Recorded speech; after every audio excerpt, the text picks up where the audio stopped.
Alright, I've never officially made a video this way, and I have a lot of thoughts, and I just want to get them out quickly, and I don't want to make a video or anything. Um, there's a lot of stuff happening in the Smash Bros. World right now. The Steve band, BTS closing down, uh, kind of while we're already at a low point in the Smash Bros. Community. Um, and I guess the biggest one, I mean, Steve is Steve. I did get that out of the way. I uh I want to give a fair shake to Steve to see how the new tech, the Phantom MLG, works out. So maybe like 1 or 2 months. But I am leaning more pro band Steve, just because Phantom MLG is very powerful. It's like pseudo super armor, and it's very easy and can be done in almost any situation. So like think about it like this: how like Steve is the best trap character, Steve is the best combo character. How do you approach Steve now? It's just there's just too much. So not only do you have a character that has infinite possibilities, aggressive possibilities, you have a character that has infinite defensive possibilities as well. It's just very skewed. He was already the best character before, and technique was discovered after the fact. But again, fair shake, but pro ban. Moving on. BTS shutting down. That's kind of big. The reason why I wanted to do it this way is because I've been making a lot of connections, right? Uh, Panda Global shut down, I believe in December, January, fairly recently, after the whole shindig with the Smash World Tour and Alan stepping down. And it got me thinking about Nintendo and Nintendo's relationship with all of this. And the fact is that Nintendo doesn't have a relationship with all of this. Um, very often we want. It's very often it's cited that the Smash Bros. Community wants to be a grassroots community without corporate overhead.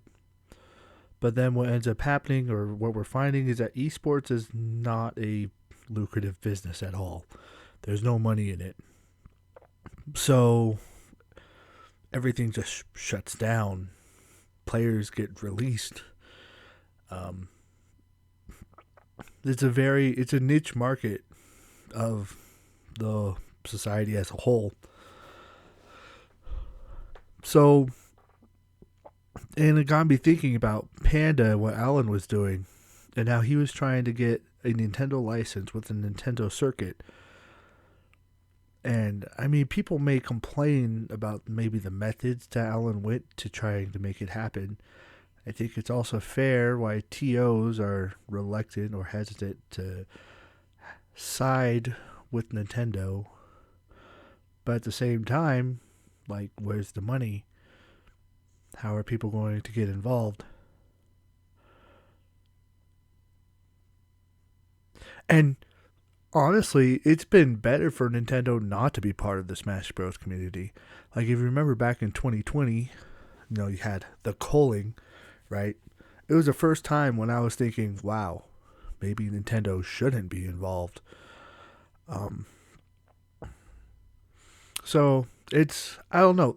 I guess the when it comes to the Smash Bros. Community, and Smash is the biggest fighting game with the biggest events and the biggest crowd, but doesn't have any Nintendo support or corporate support.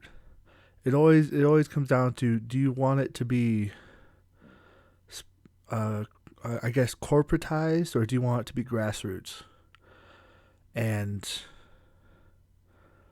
I don't think either is really better than the other. There are pros and cons to each, right? Because how much are you going to have to sacrifice in order to be under Nintendo? But then again, you look at BTS closing down, and that's a pretty hefty sacrifice too. And I think I guess what I'm getting to at is that if guess if the community wants to not necessarily continue, the community will continue no matter what. As long as people love playing the game, as long as people love competing, the sport will continue. That's got nothing to do with Nintendo.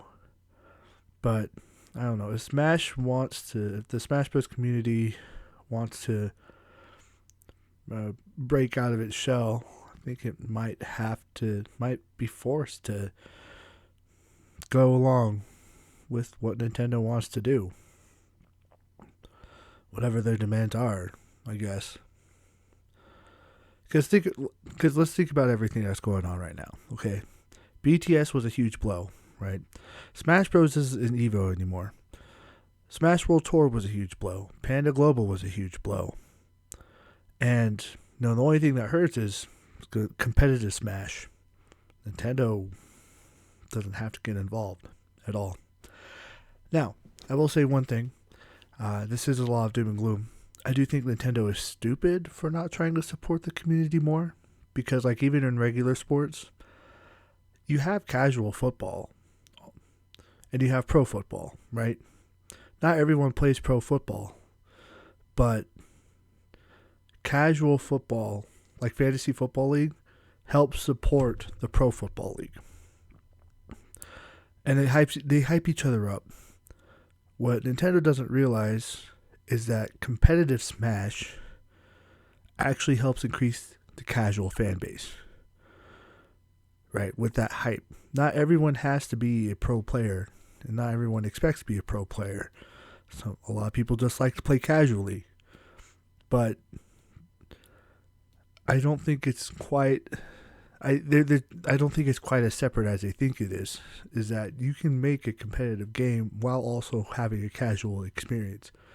There's flag football, there's touch football, there's a lot of variants of football. So,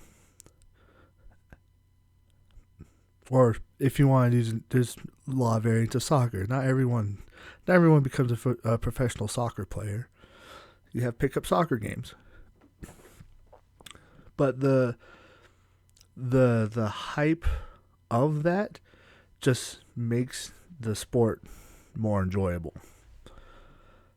So I do think Nintendo needs to be better about supporting the community too. So, but I think the reverse needs to be true too. I think the community needs to be better about letting Nintendo in a little more. I just think it's inevitable. Like, you're gonna hit wall after wall after wall. And I haven't been a Pro Smash. I'm not a Pro Smash player, but I haven't been competing long. But I've been hearing the stories. I've been learning the history. I've been keeping in tabs with everything that's been going on, and it's just not every small detail, but the big stuff. And I think it's just have to deal with it. So, what's the future of Smash Bros? It will never die, but I do think it has to be changed a little bit.